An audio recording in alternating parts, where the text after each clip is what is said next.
Salut à tous et à tous et bienvenue sur ma chaîne.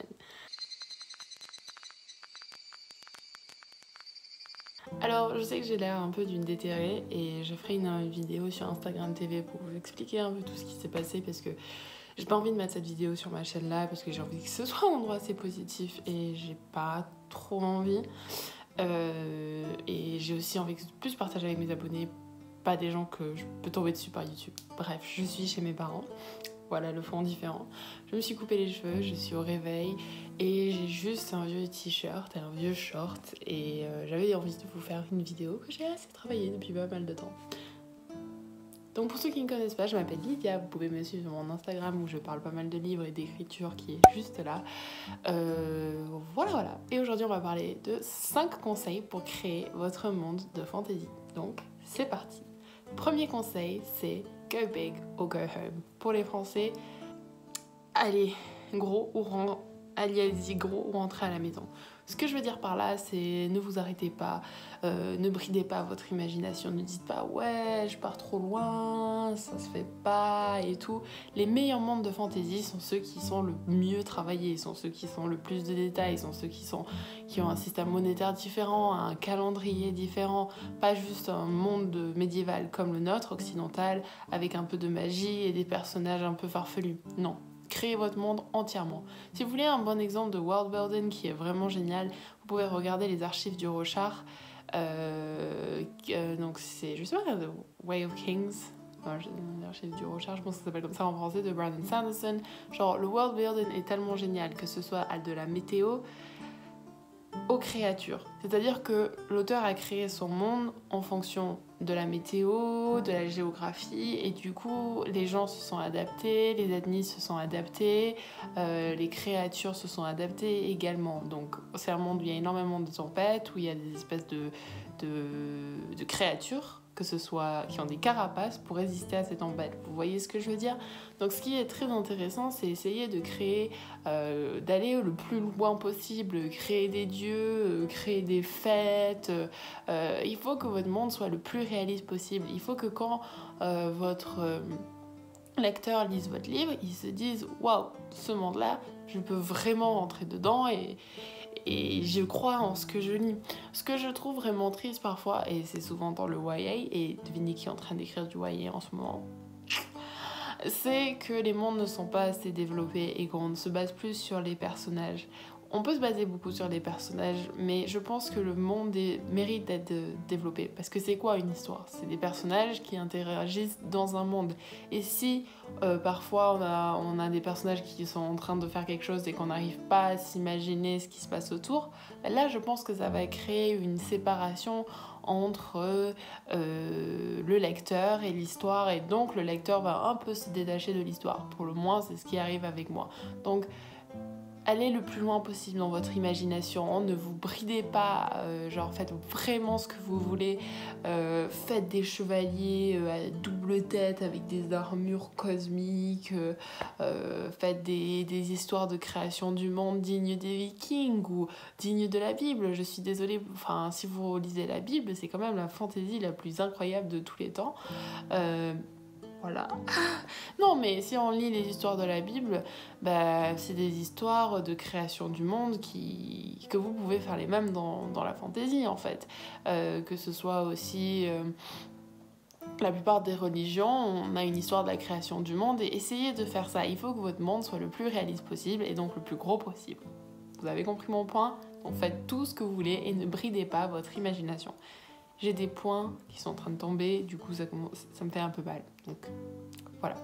Second conseil, c'est les ethnies et ce qui vit sur votre continent. Alors, dans la fantasy, on a souvent tendance à avoir les elfes, les nains, les humains et des gnomes ou des non-humains dans chaque royaume.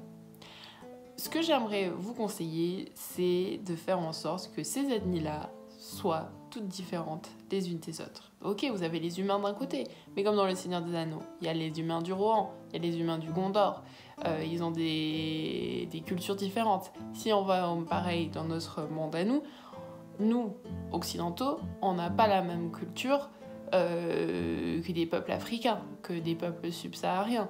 On n'a pas la même culture, nous, Français, que Anglais. Elle se ressent pas mal, mais on n'a quand même pas la même culture. On n'a pas la même culture, nous, Français, que des natifs qui vivent dans l'Amazonie. Vous voyez ce que je veux dire?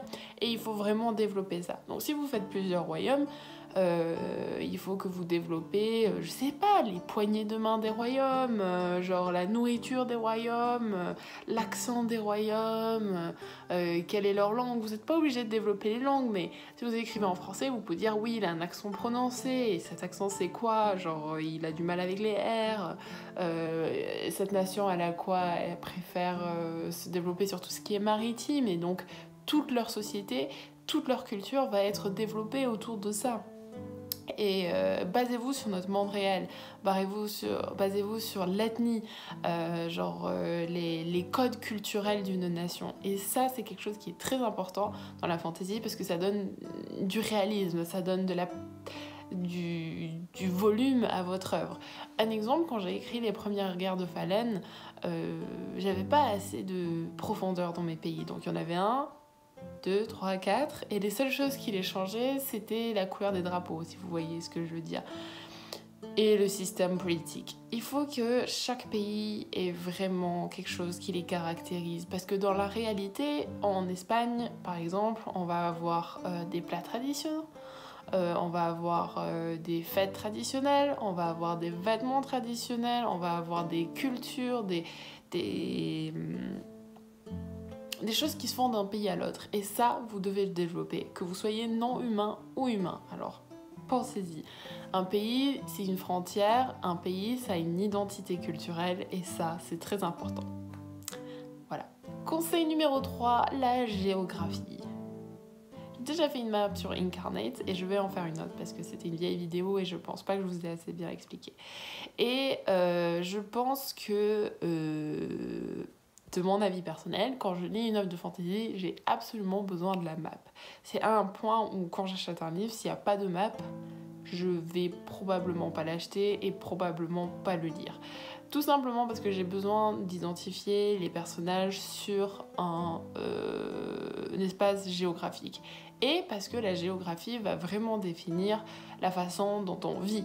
Imaginez un peuple qui vit dans les montagnes, va pas vivre pareil qu'un peuple qui vit dans des steppes ou des plaines. Vous voyez ce que je veux dire?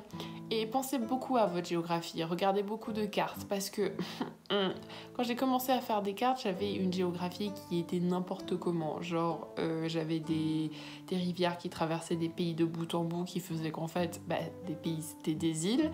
J'avais des rivières qui remontaient, des courants qui faisaient n'importe quoi. Il faut vraiment essayer d'être réaliste. Dans mes dernières cartes, il y a la magie qui influence beaucoup sur la géographie de mon pays parce que la magie, à moi, a façonné mon pays et donc je peux m'en sortir avec un peu plus d'hérésie géographique. Je vous demande pas de devenir géographe, mais je vous demande de regarder un peu à quoi ressemble la géographie de la Terre pour pas faire des aberrations qui ne soient pas réalistes ou vous vous dites c'est bizarre.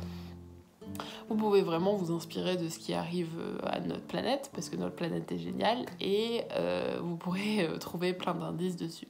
Je peux vous conseiller pour faire des cartes de vous baser sur Incarnate, même s'il y a pas mal d'autres logiciels dont je vous parlerai dans une autre vidéo, mais comme vous voyez sur moi ma tête, j'ai une tête de déterré et je suis pas en état de faire une masse de vidéos, donc je vais essayer de sortir des vidéos, mais pas autant.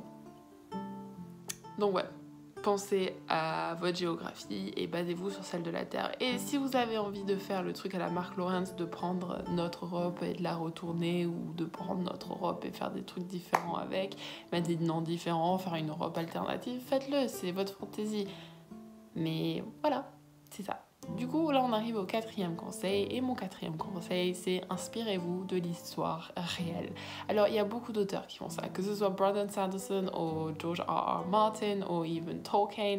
Ils se sont inspirés, George R.R. Martin beaucoup plus que les autres, des événements historiques de notre époque, de notre histoire, pardon. Parce que notre histoire est truffée d'histoires dignes de fantasy.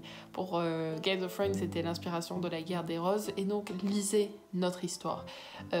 Si vous avez envie de créer un monde qui soit relativement réaliste, avec des conflits politiques qui peuvent arriver, avec des cultures différentes, vous pouvez regarder ce qui s'est passé dans notre monde, que ce soit les croisades de Jérusalem, que ce soit, je sais pas, l'empire de Napoléon, que ce soit Charlemagne.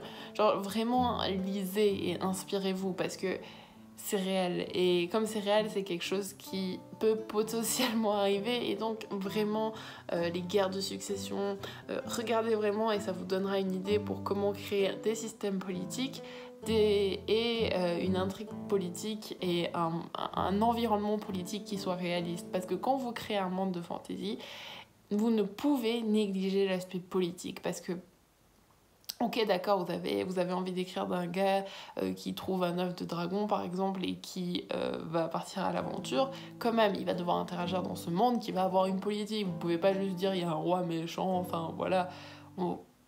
Vous pouvez, mais il y a des lecteurs qui vont trouver ça ultra pauvre et qui n'iront pas lire votre histoire, si vous voyez ce que je veux dire.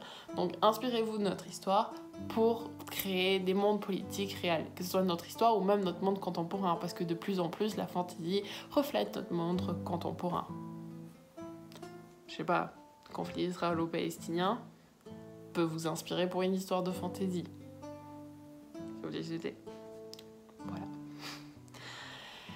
Enfin, j'arrive à mon 5e conseil, et c'est un conseil qui est assez logique, mais c'est prenez votre temps. Vous ne pouvez pas créer un monde de fantasy en un claquement de doigts. Les guerres de Finlande, j'y travaille dessus depuis plus de 10 ans et ça a évolué. Parce qu'avant j'étais une gamine et je suis toujours une gamine en proie à la maladie mentale. Mais le monde a beaucoup évolué et prenez votre temps. Prenez votre temps pour explorer chaque côté de votre monde. Vous pouvez aussi le découvrir quand vous êtes en train d'écrire, mais vraiment ce que je vous conseille c'est d'explorer chaque côté, c'est d'explorer toutes les possibilités qui s'offrent à vous, des lieux, des fêtes et un site que je vous... pour les noms, c'est Fantasy Name Generator. Je vous mettrai le lien dans la description et je ferai sûrement une vidéo sur ce site qui est génialissime. Je m'en sers pas trop moi parce que j'arrive bien à créer mes noms, mais pour ceux qui ont du mal avec les noms, pour ceux qui ont du mal avec certaines choses, c'est un générateur qui est surtout fait pour les gens qui font des jeux de rôle, mais comme je suis quelqu'un qui joue aussi des fois à des jeux de rôle, voilà.